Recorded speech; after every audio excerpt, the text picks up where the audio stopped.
we keep hitting walls, making turns, not sure which way we can go because we can't see beyond the space that's right in front of us. God, who knows the big picture and is the all-powerful God, knows how to put a door there, block us with a wall there, get us in the right path that eventually gets us to the outcome that He's created us for to begin with.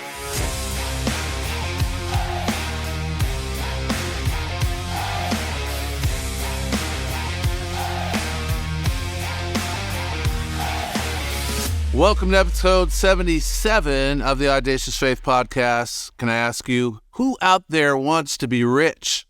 Hey, I've heard this a lot. People say, I want to be rich. I want to be successful. I want everybody to know my name. I want to be a world changer. I want to be a mover and a shaker. I don't want anything to be withheld from my eyes. Whatever I want to do, I want to be able to do it. The person that says, hey, I just want to be able to say I get to do anything that I want. So how do you do that? And is it even worth doing that? And what kind of riches are we talking about? The Bible tells us a lot about this when it comes to faith and how it is that these things are actually accomplished. I want to go to Romans chapter 11 today, and verse 34 starts right off with this. Actually, verse 33 says, "Oh, how great are God's riches and wisdom and knowledge. How impossible is for us to understand His decisions and His ways." Hey, so a lot of people will tell you today that the first thing you need to know about being rich is you need to get around those who are rich, right? Get around those who have the resources. Get around those who have made that happen. Get around those and establish that type of mindset, right? Well, there's no one richer than God Himself. And there's no better mindset to have than the mindset that comes from hanging out with and spending time with the God of the universe. Why? Because what does it tell us? Oh, how great are God's riches. Hey, you know, the richest person in the world, who is it today? Is it Elon Musk or was it Jeff Bezos? Depends on when you're watching this recording. I know it goes back and forth. And the richest people that you have, and have you ever thought to yourself, wow, what would it be like to have that kind of money, to have those kind of resources?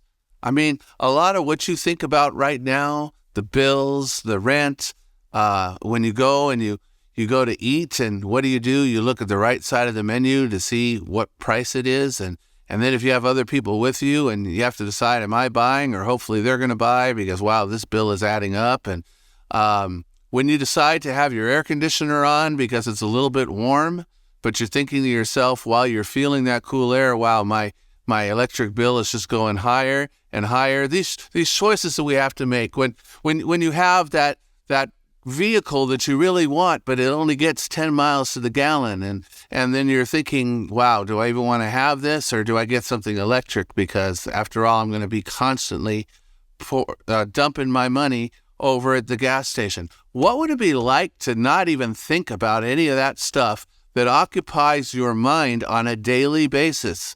Can you imagine that? You know, there's a time coming when we're going to get to actually be in heaven, and we're not going to worry about those things anymore. We're going to literally be in a place where we're walking on streets that are paved with gold. How awesome is that going to be? But meanwhile, if I need to be rich, not just in material things, but in thoughts and spirituality and everything, don't I want to hang out with the richest of all? How great are God's riches? Not only material, but look what else He provides here. Wisdom and knowledge. Hey, we need wisdom in our life, right? A lot of people, they learn things, but they don't know how to apply it. They know facts, but they don't know how to make decisions based on the facts that they know. A lot of you possibly watching this podcast have made one wrong decision after another, and maybe you're paying the price for it today. Hey, if I need wisdom in life, I'm not going to go on my own ability. I need to find it in the Word. I need to find it in the riches and the wisdom that comes from God Himself. It says that His riches and His wisdom and His knowledge are so deep that the question here comes up on how impossible is it for us to understand His decisions and His ways. Well, there's really only one way to understand his decisions and his ways, and that's to ask him. And he's going to reveal it some over time. Often he's not going to tell us things until later. We're not going to understand things till later. Maybe you're here and I know several people have had this situation where they applied for a certain position at their job and they thought, yeah, I just nailed the interview. I know I'm going to get it. I've experienced that myself and others that I know of as well. And it's like, I know I'm going to get it. I just can't wait to get it. Then all of a sudden you don't get it. It's like, wait, that doesn't make any sense. And then you see who they give it to and you're thinking, are you kidding me? That really doesn't make any sense. God, why didn't I get it? Why didn't it come through? Why did it go to this other person? And then later on, as another opportunity comes our way, which we never would have had and never would have taken if we had gotten that other position, we understand, hey, you know what? God knows better than we do. Why? Because in that maze of life, he can already see the end. All right? Maybe you've seen that with the little example where they have like the maze and there's like a rat in the maze. And the rat keeps going and trying to get through the maze and keeps banging into a wall. There's one obstacle after another. But if you're standing above the maze, you can see the actual path that the rat needs to take and that will actually get them at the end of the maze. Well, that's kind of how it is in our life. We keep hitting walls, making turns, not sure which way we can go because we can't see beyond the space that's right in front of us. But God, who knows the big picture and is the all-powerful God, knows how to put a door there, block us with a wall there, get us in the right path that eventually gets us to the outcome that he's created us for to begin with, right? So we need his wisdom and his knowledge because we're not going to understand all the decisions that he makes. But the one thing that we can know is that God is always right and he is never wrong. And so he'll ask us those words over and over again. Do you trust me? Let me ask you this, do you? Do you trust with God or are you mad at him? Are you literally like not speaking to him? Deciding you're not going to church? Deciding you're not going to serve? Deciding you're not going to have anything to do with God because he's allowed things or not allowed things in your life that you thought it should be a certain way? Do you know better than he does?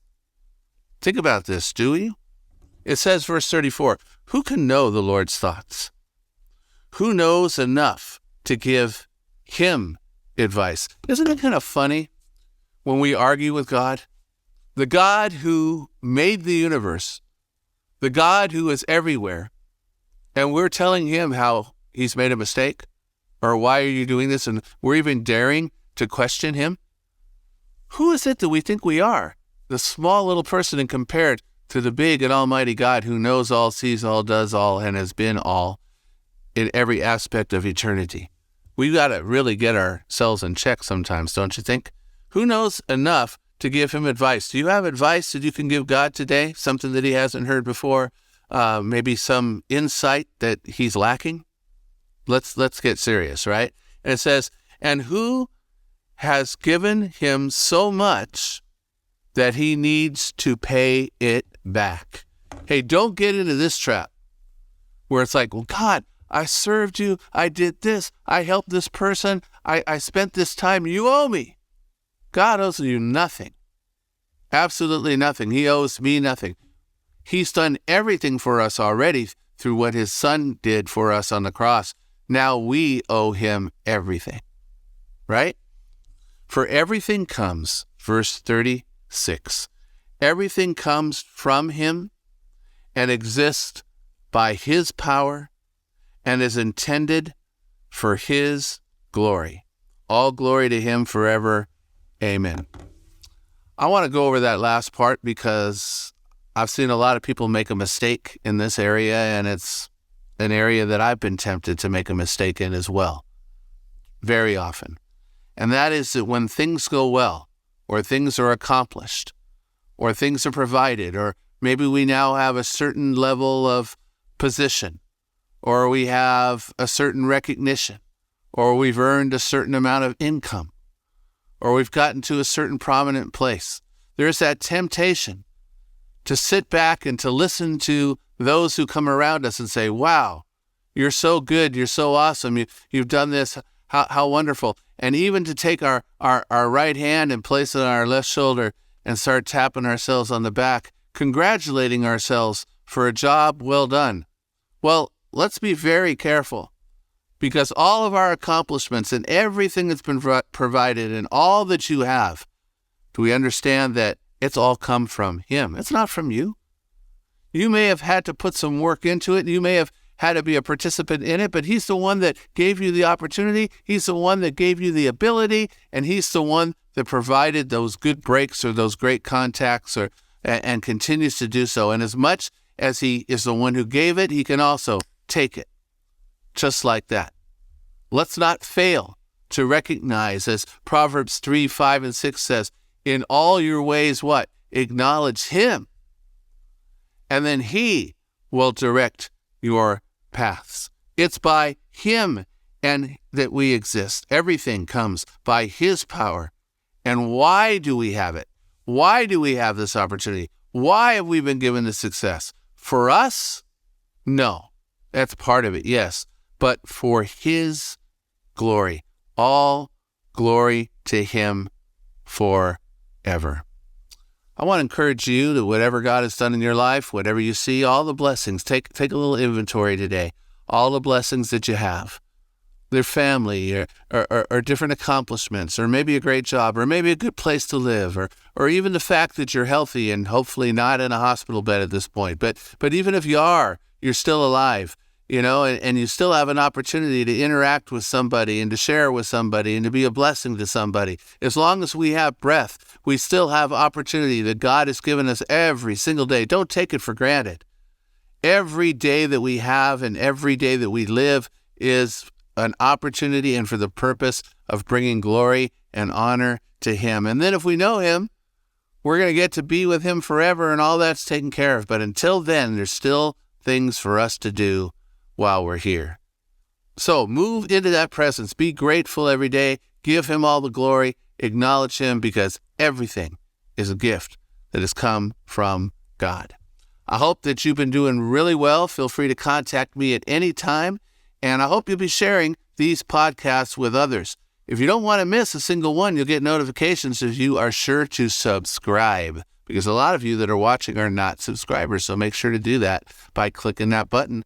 And I look forward to sharing with you next time on the Audacious Faith Podcast. This has been episode number 77. God bless you.